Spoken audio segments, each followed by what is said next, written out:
வணக்கங்க. ஸ்ரீ கிருஷ்ணா ஜோதி நிலையத்திலிருந்து ஈரோடு ஜோதிடர் முனியாண்டி. 10/2/2026 பிறக்கக்கூடிய குழந்தையின் ஜாதக பலன்கள் என்னங்கிறத பார்த்துடலாம். குழந்தை பிறக்கிறது செவ்வாய்க்கிழமைங்க. ஓடிக்கிட்டு இருக்குது விசுவ வருடம் தை மாதம் 27ஆம் தேதி குழந்தை பிறக்கக்கூடிய அமைப்பு. ஓடிக்கிட்டு இருக்க நட்சத்திரம் அனுச நட்சத்திரம், விருச்சக ராசி. சந்திரன் அங்கே நீச்சமாகி உட்கார்ந்துருக்காங்க. சந்திராசிரமம் அமையக்கூடியது மிதுன ராசி. சந்திராசிரமம் அமையும் நட்சத்திர நாம எழுத்துக்கள்னு பார்த்தோம்னா நா, நீ, நு, துரை. இந்த பெயர் நாமம்லாம் தாராளமாக நீங்கள் குழந்தைகளுக்கு வைக்கலாம். திதின்னு பார்த்தீங்கன்னா நவமி திதியும், யோகம் பார்த்தீங்கன்னா துருவ யோகமும், கரணம் பார்த்தீங்கன்னா தைதுளை கரணமும். ஆட்சி கிரகங்கள் இல்லை. நீச்ச கிரகம் சந்திரன், உச்ச கிரகம் செவ்வாய். பஞ்சபட்சின்னு எடுத்துட்டோம்னா கோழி தான் ஓடிட்டுருக்கு. அதிர்ஷ்ட புள்ளி அப்படின்னு பார்த்தீங்கன்னா ரேவதி நட்சத்திரம் 4ஆம் பாதம் மீன ராசிலையும், துரதிர்ஷ்ட புள்ளின்னு எடுத்துட்டோம்னா பூச நட்சத்திரம் 2 கடகத்திலையும், குபேர புள்ளின்னு பார்த்தோம்னா மக நட்சத்திரம் 3ஆம் பாதம் சிம்ம ராசிலையும் அமையக்கூடிய அமைப்பு நல்லா இருக்குங்க. அனுச நட்சத்திரம் ஓடிட்டு இருக்கிறதுனால எடுத்த உடனேயும் சனியோட சாரத்தில் தான் தசாநாதன் தசாபுத்தி நடத்துவாங்க. இதில் சனி தசை 19 வருஷம், பிறப்பு நேரத்தை பொறுத்தளவுக்கு கொஞ்சம் குறையுங்க.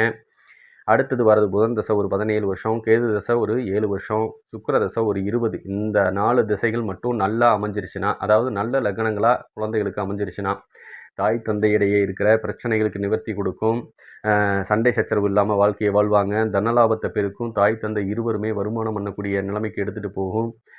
வருமானமும் தடை இல்லாமல் கிடைக்கக்கூடிய யோகமும், குழந்தைகளை நல்லா படிக்க வைக்கக்கூடிய யோகமும், அது மூலிமா அவங்களுக்கு நல்ல திருமண வாழ்க்கையும் நல்ல செல்வத்தோடு வாழ வேண்டிய சூழ்நிலையும் ஒரு 50 வருஷம் கொடுத்துரும் அப்படிங்கிறத எடுத்துக்கலாம். ஒரு சில லக்னங்கள் அம்மா அப்பாவை தெருவுக்கு கொண்டாந்து நிறுத்திடும். கஷ்டங்களை கொடுக்கும், நஷ்டங்களை கொடுக்கும். குழந்தைகளோட வாழ்க்கையிலையும் ஏன்டா பிறந்தோன்னு நினைக்க வச்சுருவாங்க அப்படிங்கிறதையும் எடுத்துக்கலாம். இப்போ நெகட்டிவாக இருக்கிறதுனால நம்ம மைனஸ்க்கு உண்டான லக்னங்கள் என்னென்னங்கிறத நான் சொல்லிடுறேன்.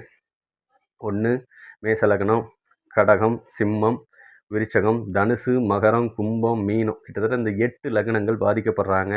அந்த லக்னங்களில் மட்டும் சுபப்பிரசவமோ இல்லை ஆப்ரேஷன் பண்ணிக்கிட்டு எடுக்க வேண்டிய சூழ்நிலையோ வந்து எடுத்துட்டிங்கன்னா அம்மா அப்பாவுக்கு இடையில் இது இத்தனை சங்கடங்களையும் பிரச்சனைகளையும் பிரிவுகளையும் ஊரை விட்டு வெளியே போகக்கூடிய அமைப்பு வரைக்கும் இழுத்து கொண்டாந்து நிறுத்திடும். கொஞ்சம் அதுக்கு கவனமாக இருந்துக்கிறது சிறப்பு. இல்லை அப்படி பிறந்துட்டாங்க அப்படின்னா பக்கத்தில் இருக்க ஜோதிடர்களை போய் அணுகி அது எந்த கோயிலுக்கு போனால் அதுக்கு தீர்வு கிடைக்கும் அப்படிங்கிறத தெரிஞ்சுக்கிட்டு அதுக்கேற்ற மாதிரி போய் அந்த மண்ணை போய் மிதிச்சிங்கன்னா கூட உங்களுக்கு அருமையாக அமையக்கூடிய அமைப்பு, நல்ல பலன்களை கொடுக்கக்கூடிய அமைப்பு வந்து சேரும். மேலும் உங்களுக்கு வேறு தகவல் வேணும் அப்படின்னு சொன்னாலும் கீழே இருக்க நம்பருக்கு கான்டாக்ட் பண்ணுங்கள். உங்களுக்கு வேணுங்கிற தகவல் கிடைக்கும். முடிஞ்ச வரைக்கும் சப்ஸ்கிரைப் பண்ணுங்கள். மிக்க நன்றி. வாழ்க வளமுடன். வணக்கம். முழு வீடியோவும் போட்டிருக்கோம். அதையும் போய் பாருங்கள். உங்களுக்கு தெளிவாக புரியும். நன்றி.